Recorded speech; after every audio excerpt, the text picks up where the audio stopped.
which next time is not far away. I didn't realize they were so close together. That's okay. I'll try to put something together for educational setting. Yeah, the common theme I heard was the school was paying for it, the school sponsored, and things like that. Possibly could be parents, possibly could be students, so I'm trying to kind of focus on that.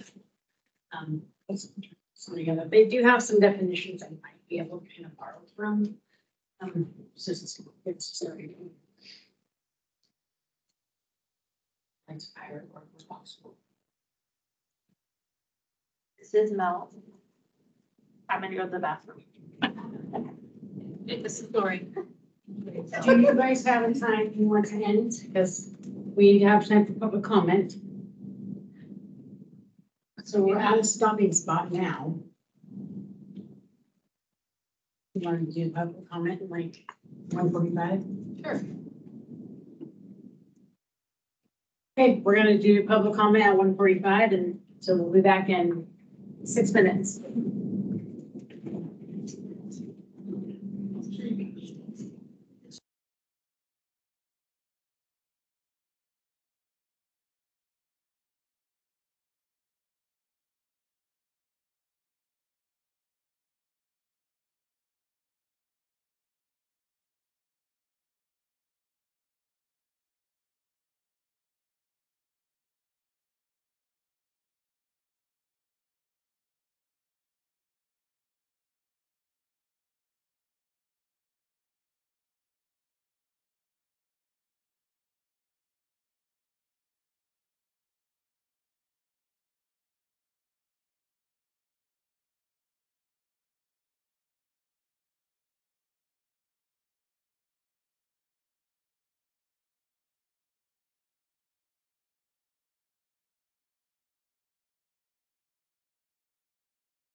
under the provisional.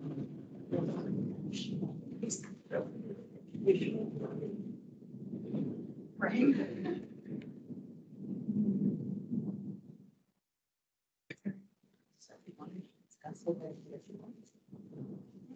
Now I need to see it written.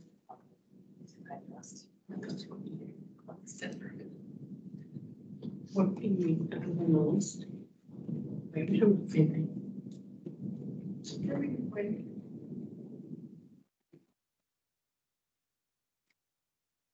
So can you just clarify, are these changes on the education piece needed before the school year begins? Or is this something down the road? Like, what is your thinking? Christine, I guess I'm unclear on why you're asking that. Well, because somebody said we have the school year right around the corner, period again. So I didn't expect that this would go into looking at the timeline, same timeline as everybody else. I think it was just maybe a matter of sake of time. I don't know. This is not, I guess I thought there were gonna be bigger changes. But if you had an applicant that is die, but you didn't have an EIPA, Oh, that would be the. Or Got it. like you had somebody in the fall who met one of those credentials, Well, I guess, currently not on the list. got it. Is it an option for something to be effective? You have a temporary rule if there's justification for it. That's what we need for you guys. Oh, okay. Huh. Well, let me ponder this for a minute. I don't have any applicants, period, much less any who have criteria other than what exists currently, so.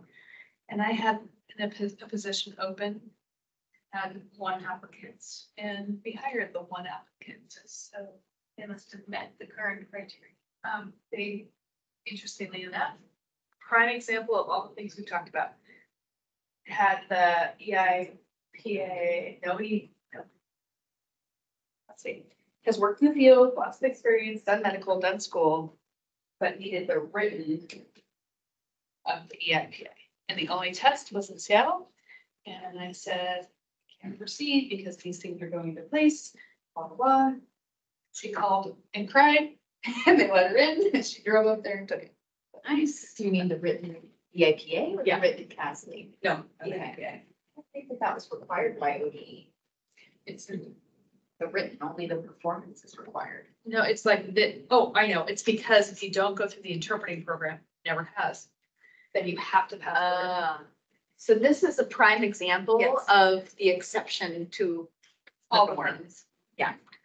That's what the interpreter program comes from, is education. Yes.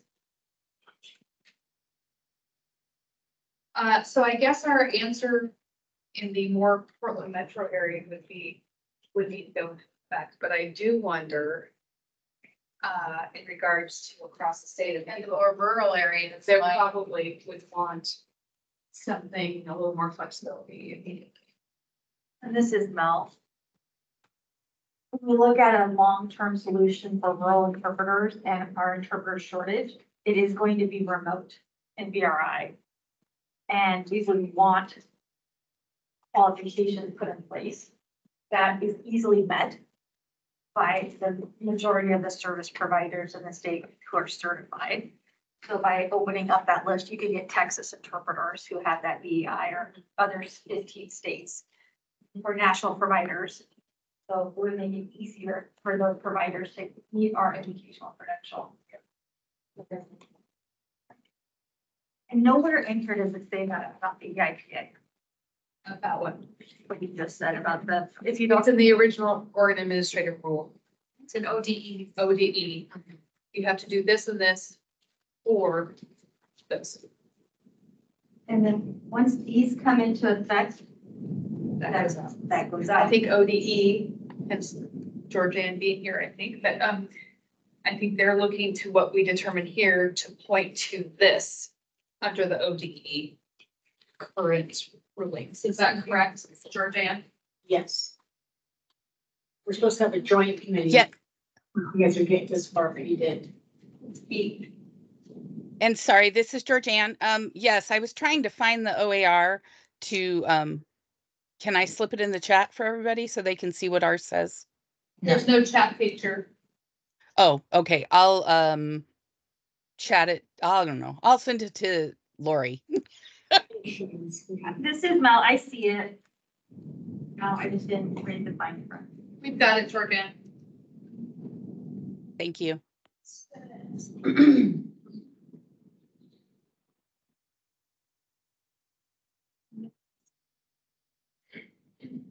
We put the school name, employer contract for the services of a sign language interpreter for a student only if the sign language interpreter is licensed through HLO and meets the following minimum standards. The sign language interpreter must achieve a passing score of 3.5 or above on EIP performance test or hold an RID, NIC, CI, or CT certification and hold a bachelor's or associate's degree from an interpreter education program or in a related educational field, or achieve a passing score on the EIPA written test. This is Lori. So if a rural Oregon district reaches out and requests a virtual interpreter, and the virtual interpreter who's available is in Texas, that interpreter would have to have an Oregon license in order to be able to work with that child, correct? I do not know. We have not answered that question, yet I get it frequently. And that's the answer that they get. I do not know. Well, I point them to what the law says. I really give them a no answer. No answer. They figure it out. This is Amber. Has there been any discussion amongst the board about that particular question requiring URI interpreters to have Oregon? Okay. This is Mel. The Oregon Health Authority has under the HCI. It's already been discussed there. I don't know if they've done something with it or they just talked about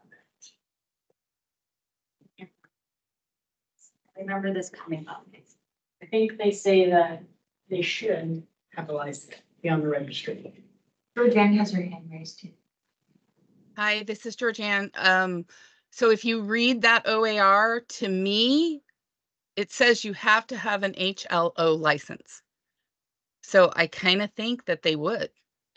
Because of the way our piece is written, they would have to have an Oregon state license, which we require for everyone else in education as well. So That's what made me ask the question, Georgianne, because I heard that part. right.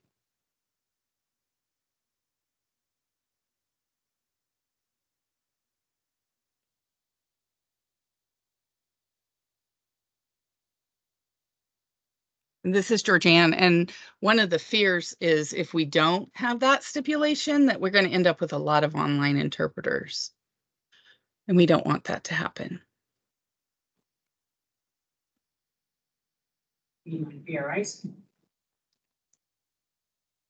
Could you say that again, Georgianne? Yes. So yes, our fear is that my fear, I should say, not ODE is not fearing. But my fear would be that if we have that opportunity, so if I can get an interpreter from Texas virtually, and they don't have to go through all this licensure stuff, then I'm going to do that because it's easier as a school district, maybe. So this way, it's just like any other license. It has to be an Oregon license.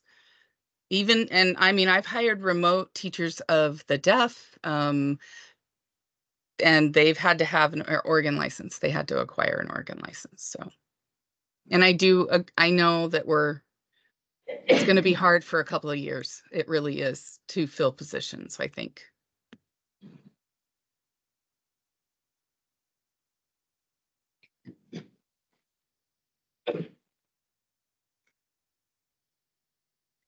This is Amber. I have a question. So is that more pertaining to the educational license, or are we saying that that will apply to all licenses for URI interpreters?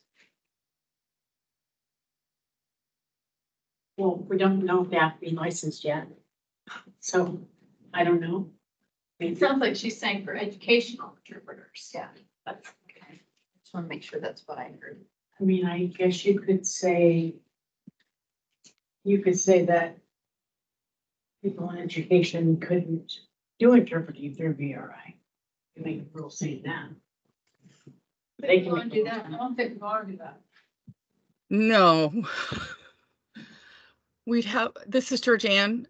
I am in no way, I don't want to be misunderstood. I'm not advocating for that because we do have times when schools need to go virtual just because virtual is better than nothing.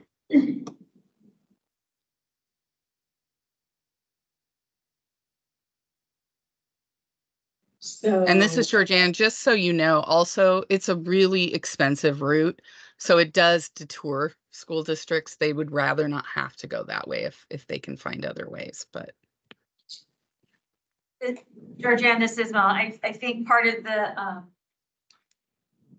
discussion is also just making sure that deaf students don't go without, because same day sick outs and tracking the data of how many times a sub is found in person, how many times VRI was utilized, tracking if the schools actually have the appropriate equipment for VRI that's effective and charged. There's a big gap in services right now, I think, in rural areas, you know? Yeah. This is Christy.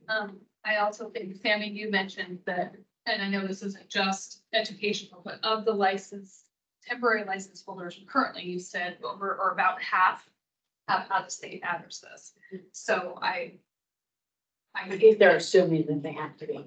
yes, but I guess I'm just thinking about that VRI, and if it could be a barrier, we ask them to be licensed, and yet in the educational setting, they have to. But anyway, I'm just thinking about that in regards to who will we lose and what will the impact be. This is Mel. And hold on one moment for the interpreters switch.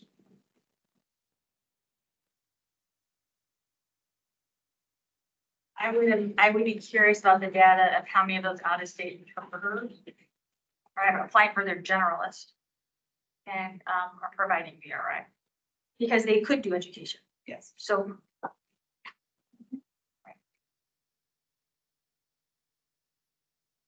Here, I didn't answer the last question. There's a lot of ifs, thens, buts.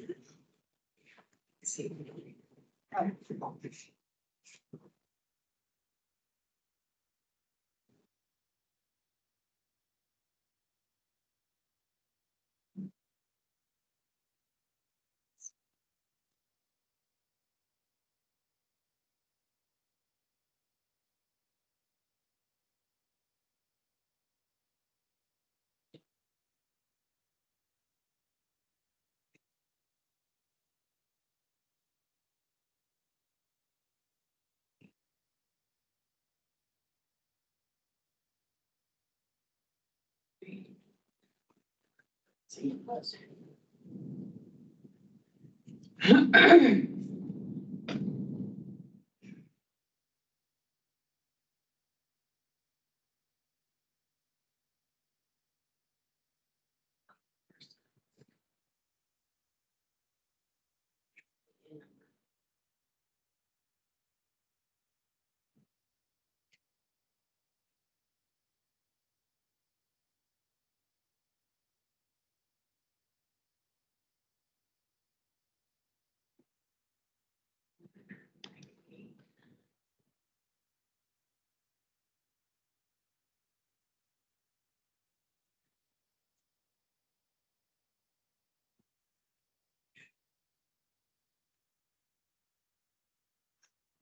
So we have 1,150 licenses. And numbers are all active. Some, back in December licenses too.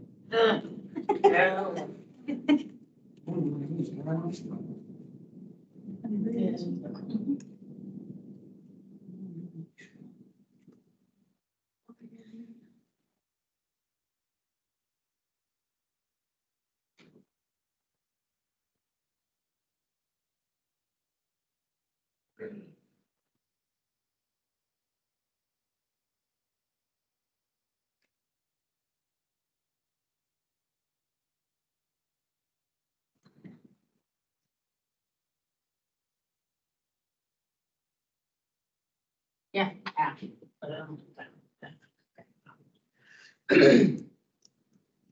Okay, so, it sounds like maybe there needs to be a temporary rule.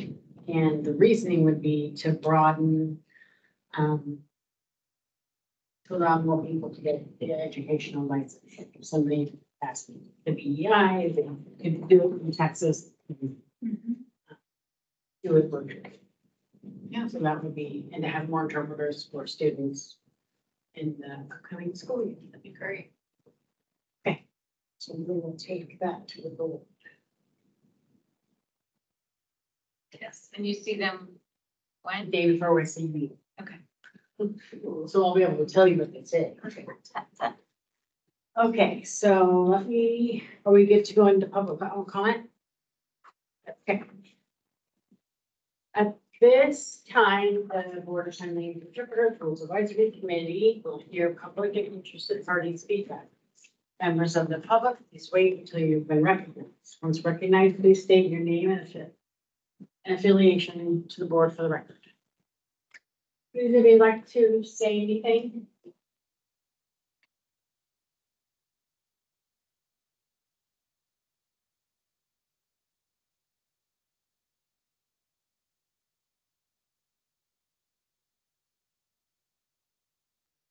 Anybody?